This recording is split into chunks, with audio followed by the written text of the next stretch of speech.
எல்லாருக்கும் வணக்கம். இந்திய அரசியல் சாசனம் நம்ம தமிழ்நாட்டில் இருக்கிற எல்லாருக்குமே கொடுத்துருக்கிற உரிமையில் ரொம்ப ரொம்ப முக்கியமானது ஓட்டிங் ரைட், வாக்குரிமை. ஒரு மனுஷன் உயிரோடு இருக்கான்றதுக்கு அடையாளமாக இருக்கிறதுல அவனோட ஓட்டுரிமை ரொம்ப முக்கியம். அதனால தான் voting is not only our right but also our life. ஒரு முக்கியமான விஷயத்தை பற்றி இப்போ நான் உங்ககிட்ட ஷேர் பண்ண போகிறேன். இது நான் ஃபஸ்ட்டு கேள்விப்பட்ட உடனே எனக்கே ரொம்ப ஷாக்கிங்காக தான் இருந்தது. இப்போ நான் பேசிகிட்டு இருக்கிற இந்த நேரத்தில் தமிழ்நாட்டில் இருக்கிற நம்ம யாருக்குமே ஓட்டு போடுற உரிமையே இல்லைன்னு சொன்னால் நம்புவீங்களா?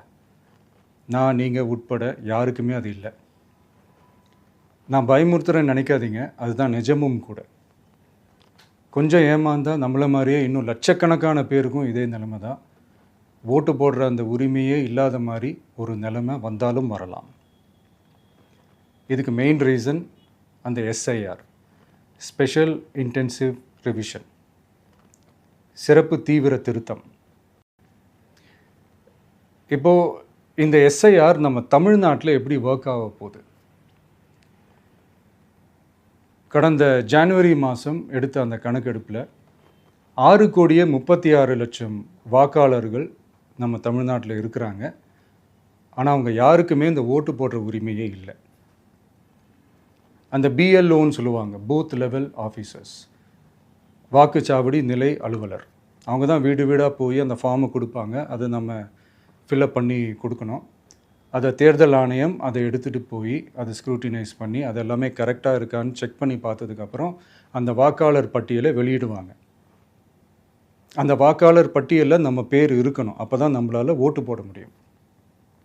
அந்த புது பட்டியல் வர்ற வரைக்கும் நம்ம வாக்காளர்களான்றது அது உறுதியே செய்ய முடியாது. இன்கேஸ் அந்த புது பட்டியலில் நம்ம பேர் இல்லைன்னா அது ஒரு தனி ப்ராசஸ், அது ஒரு தனி ஃபார்ம், அது ஒரு தனி கிளைம்ன்ற மாதிரி அது ஒரு வேறு வேலை. ஸோ இந்த மாதிரி நிறையா சிரமங்கள் குழப்பங்கள் இருக்கிறதுனால மக்களுக்கு இது மேலே ஒரு கன்ஃபியூஷன் ஒன்று இருக்குது. இது என்ன வெரிஃபிகேஷனா இல்லை ஒரு மறைமுக ரீரெஜிஸ்ட்ரேஷனா இல்லை இது ஒரு நியூ ரெஜிஸ்ட்ரேஷன் மாதிரியே தானா அப்படின்ற மாதிரி நிறைய கன்ஃபியூஷன் இருக்குது. அவங்க செய்ய வேண்டியதெல்லாம் ஒன்று தான். இந்த மாதிரி வீடு வீடாக போய் அந்த என்யூமரேஷன் ஃபார்ம் நம்ம ஃபில்அப் பண்ணி கொடுக்கும்போது அதுக்கான அக்னாலேஜ்மெண்ட்டை அந்த பிஎல்ஓ அந்த ஆஃபீஸர்கிட்ட இருந்து நீங்கள் வாங்கிக்கணும். அது ரொம்ப ரொம்ப முக்கியம். இது நான் சொல்கிறது வாக்காளர் பட்டியலில் ஆல்ரெடி உங்கள் பேர் இருக்கிறவங்களுக்கு நான் சொல்கிறேன்.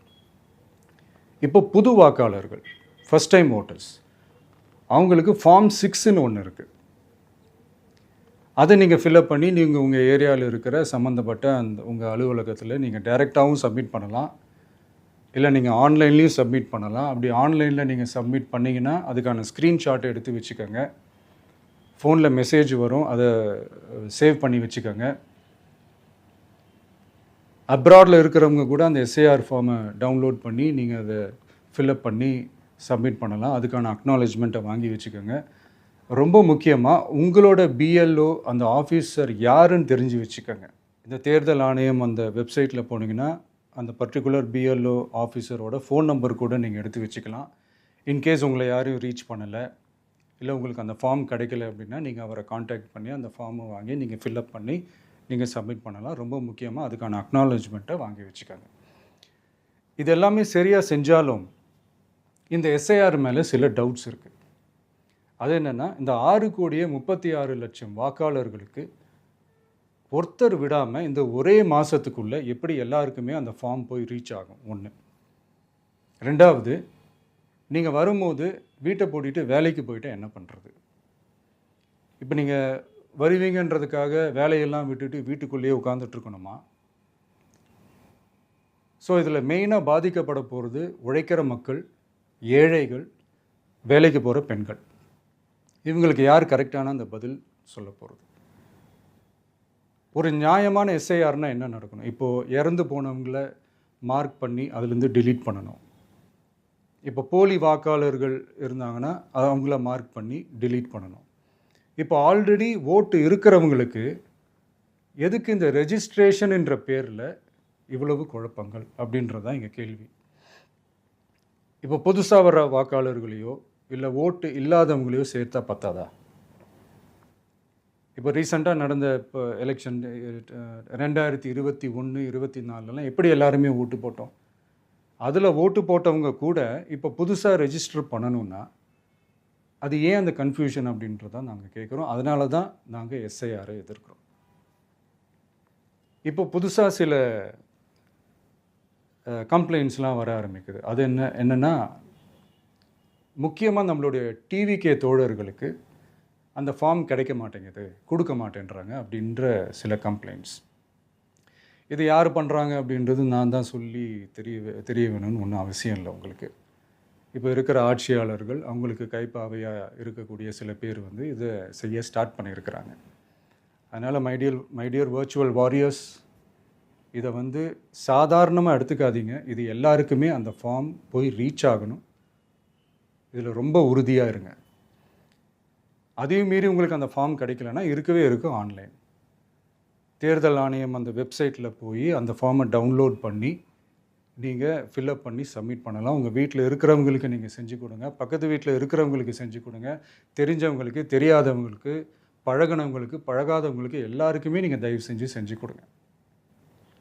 அண்ட் ரொம்ப முக்கியமாக நம்ம ஜென்சி கிட்ஸ், நம்ம ஃபஸ்ட் டைம் ஓட்டர்ஸ், நம்ம புது வாக்காளர்கள், நம்ம நண்பா நண்பிகள், அவங்க ரொம்ப கேர்ஃபுல்லாக இருக்கணும்.